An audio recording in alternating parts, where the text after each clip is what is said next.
Hello everyone, Shabnam Watson here. I recently took DP-700, which is Microsoft Fabric's latest certification for implementing data engineering solutions, and I passed the test. In this video, I want to share with you the resources that I use to prepare for the exam and a study tracker that I built for myself to track my progress. And I will also share some tips and tricks for the days leading up to the exam and during the exam. Like any other Microsoft certification that you want to prepare for, the best place to get started with is with the official study guide of that exam. So let's go and take a look at the official study guide for DP-700. To find a study guide, all you have to do is to go to Microsoft Learn. So you go to learn.microsoft.com and then you will search for DP-700. And this will bring up the study guide as well as the official course that we're going to talk about in just a few moments. Now, this is useful also during the exam itself, because if you need to get to the study guide during the exam to look at something that you studied before, this is the way to go. So remember that you can search for DP-700. Now let's go to the study guide. The study guide is important because it gives you a list of the topics that will be tested during the exam. It gives you the ratios of those topics so that you can focus your study time on one area or 2 out of 3, or you can also alternatively focus on the ones that you feel like you need the most amount of work. So let me show you where that is on this page. Let's go down. It's going to be under the skills measured. So first of all, the audience profile, who this test is for, and then followed by the skills at a glance. So this skills at a glance is where they will tell you the categories at a high level of all the skills that you will be tested for and the percentages. Now, as you can see here in DP-700, the skills are spread across the 3 categories fairly evenly. And then further down, you're going to see that the categories are broken down by individual skills. So these are all the things that you need to know in order to pass the exam. Now, the score for passing the exam is 70 out of 100 or 70% or 700 out of 1,000. Most of us don't have time to prepare for reaching the 100% preparedness for this kind of exam. So you should ideally try to reach 80 to 85% to leave some room for error. So in order for me to do that, I took all of these skills from here and I put them in an Excel spreadsheet so that as I went and studied the material, I could keep track of what topics I felt comfortable with that I've studied enough. And I'll show you that Excel spreadsheet in just a moment. But before we move on from the study guide, I want to show you something else. At the bottom of the study guide, there is going to be a couple of important links. So here's a link that you can take to go to the official course. So you can either take this link or you can search for DP-700 in Microsoft Learn and jump to it from there directly. But the study guide itself is important because it has the material you're going to be tested for. It has a link to the official course. It is going to have a link to a practice test, which right now is not available, but when it becomes available, you're going to find it here. And then there's a bunch of other useful links here for future reference for yourself. So definitely start with the study guide first. Okay, so I'll show you the Excel sheet that I created, and this one, as you can see, I just brought in the 3 categories that are on the study guide, and then I brought in the subcategories, which were the breakdowns that were further down the list, and the individual skills. So I started tracking my studies by using this method. So as I went through the official course, I went back to this Excel sheet at the end of each module in the learning paths that are in the official course, and then I marked them as studied, or I marked them either with a 1 to show completion or a partial in the areas when I didn't feel like one module gave me full coverage. Now, remember that some of the topics, some of the skills are split across a couple of modules because, for example, if you look at this one, transform data by using PySpark, SQL, and KQL, you are being tested for 3 different languages and it's all in one skill. So this one, you are going to have to refer to multiple modules to cover this one. So for things like this, as I studied, I came back and I gave it a partial score. So I gave it maybe like a half and then 0.75 and then 1. Now, at the end of going through all the Learn modules and some of the external links that I'm going to show you, as you can see, I still had a couple that were not marked as completely done. And remember, that is okay, because the goal is to aim for maybe 80 to 85, maybe maximum 90% preparedness. Anything extra you do, it's great, but for the purpose of passing the exam, you want to aim between 80 to 90% completion of the skill set. Some of these categories I just want to mention: the identifying or resolving errors. The identifying part I found in Microsoft Learn modules. The resolving part, I didn't find them 100% in the module, so I had to venture out for these categories later on. I want to point out a couple of things in the official course next. So there are 5 learning paths here, and the learning paths have overlap. So if you finish modules from one, you will finish some of the modules from the following ones as well. So if you look at each one of these learning paths, you're going to see that there is an estimated amount of time by Microsoft here at the top. And this amount of time is on average. So if you have some familiarity with Microsoft Fabric and then you go through the modules, this is what's expected for you to take. For some of these, I took less. For some of them, I took longer because I repeated the labs for some of these modules to solidify the material in my head. And then if you go down through the learning path, you will see that it has several modules. And as I mentioned before, these modules repeat during some of the other learning paths. So your total amount of time that you want to plan for is not necessarily the sum of all the times that is listed in all of the learning paths. So one more thing I want to mention about the learning paths is that as you go through these learning paths and you go through individual modules, at the end of each module, there is a knowledge check. This knowledge check is the bare minimum that you need to feel comfortable with before you go into the exam. So if these questions are difficult for you, you are not ready for the exam. These questions are the easiest type of question that you're going to find in the actual exam. So don't let this throw you off thinking that the exam is easy.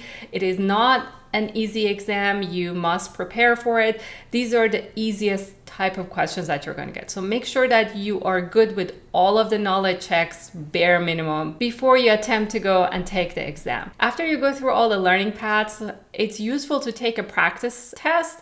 However, DP-700 currently does not have a practice test published. Now, by the time you're watching this video, it may be already out there. But when I took the exam, when I was preparing for the exam, what I did was I instead went to the study guide for DP-203, which is an older exam or certification that now has been retired or will be retired soon. So it's going to be retired soon in March of 2025. Now, this one has a test exam on it. So let me find that test exam.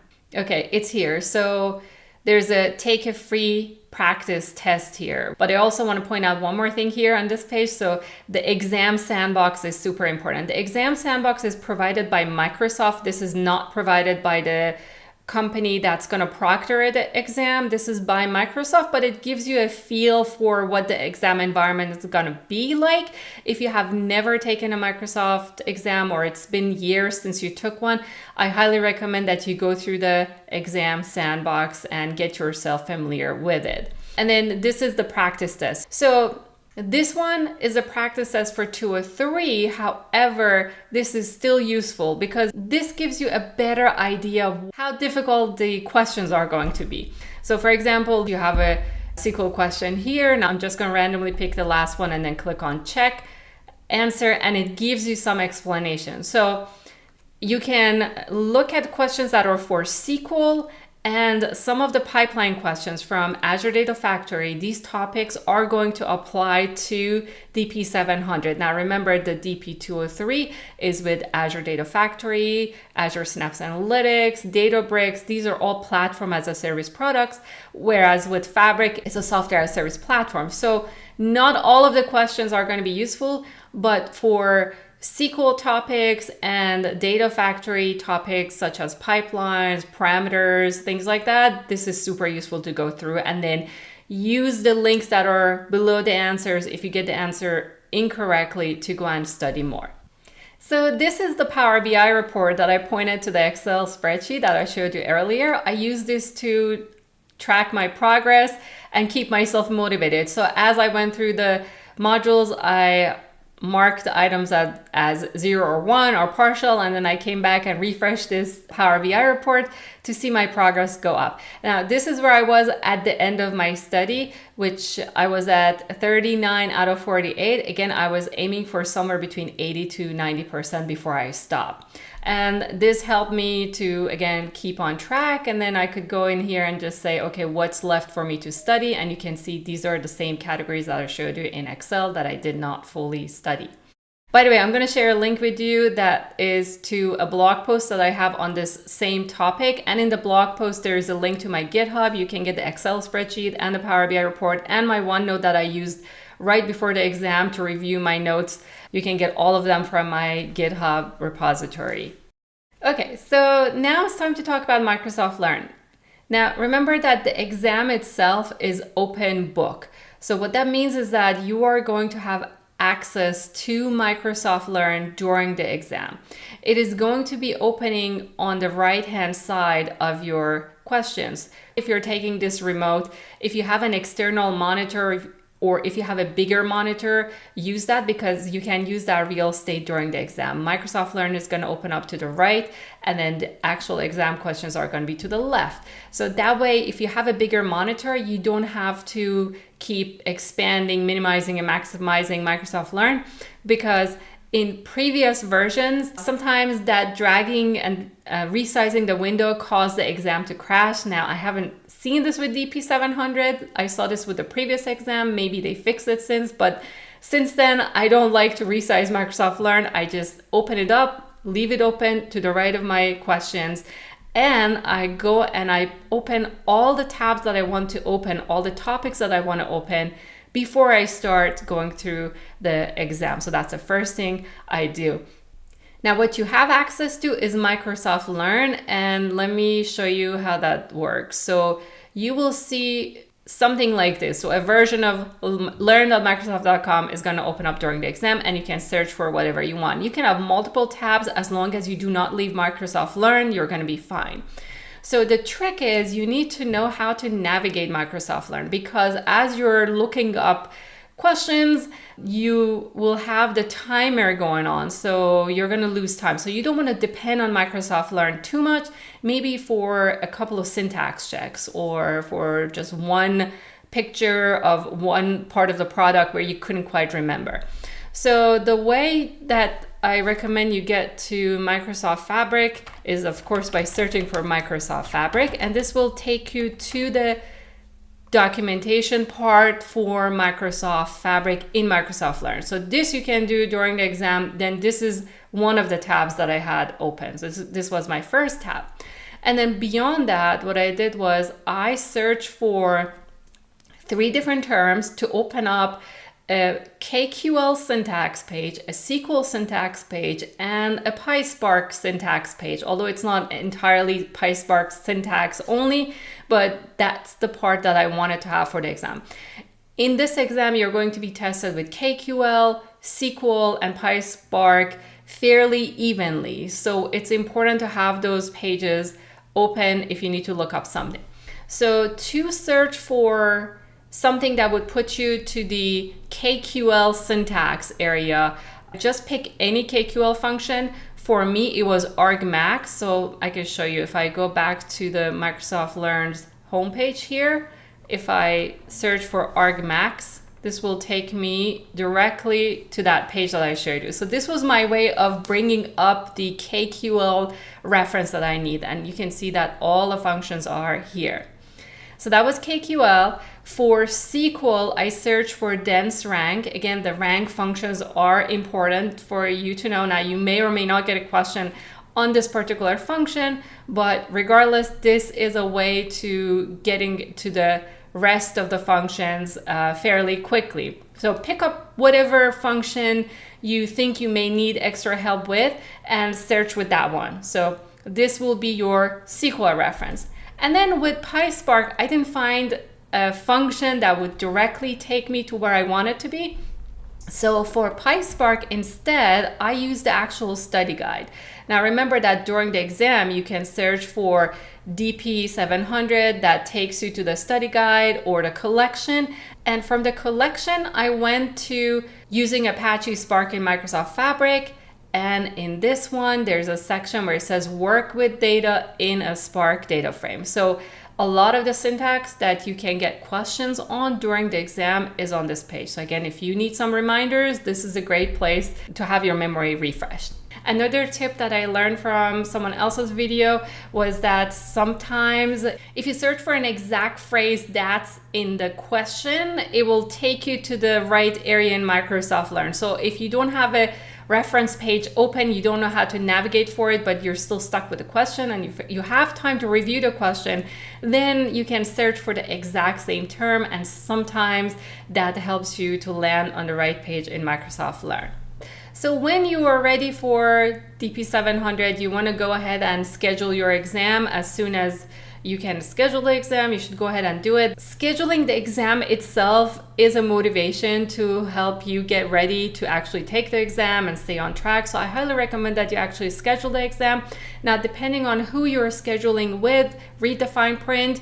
They may let you reschedule the exam. I took the exam with Pearson VUE, and Pearson VUE was very generous with letting me reschedule the exam. So I ended up rescheduling the exam maybe 3 or 4 times because things came up and I couldn't quite prepare for it the way I wanted to be prepared for it. So I rescheduled it 3 to 4 times before I actually took it. So again, read the fine print with whoever you are scheduling with. This is the email that I got from Pearson VUE when I scheduled the exam. In the email that you get, there is a link to testing your system. Now, I recommend that you do this as soon as you get the email, and also the day of the exam. So a day before and a day of exam. And in between, do not change your hardware setup if you can. So I had done this test several months before the exam. I didn't complete it a few days before the exam. So the day of the exam, when I went to take this test, there were some issues, and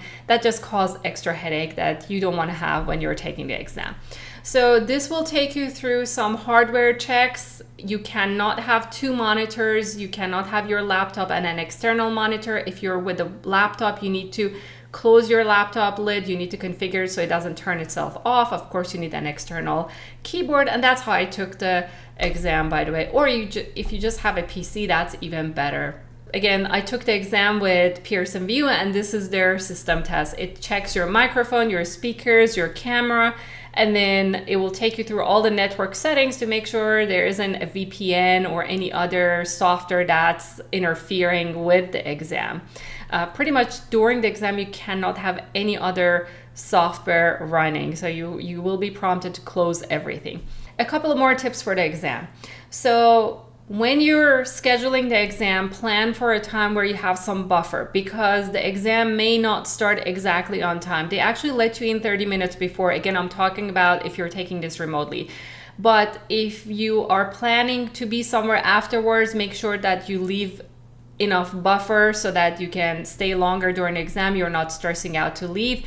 Remember that the exam can be paused if you need a bathroom break. However, as soon as you leave your desk, all of the questions that you have answered will be locked in, so you cannot go back and review them. So it's like the case study that you get. The case study questions, once you're out of them, they will lock. And then the rest of the questions you can mark for review and come back to them later, except if you take a bathroom break. So plan accordingly if you think you're going to need a break.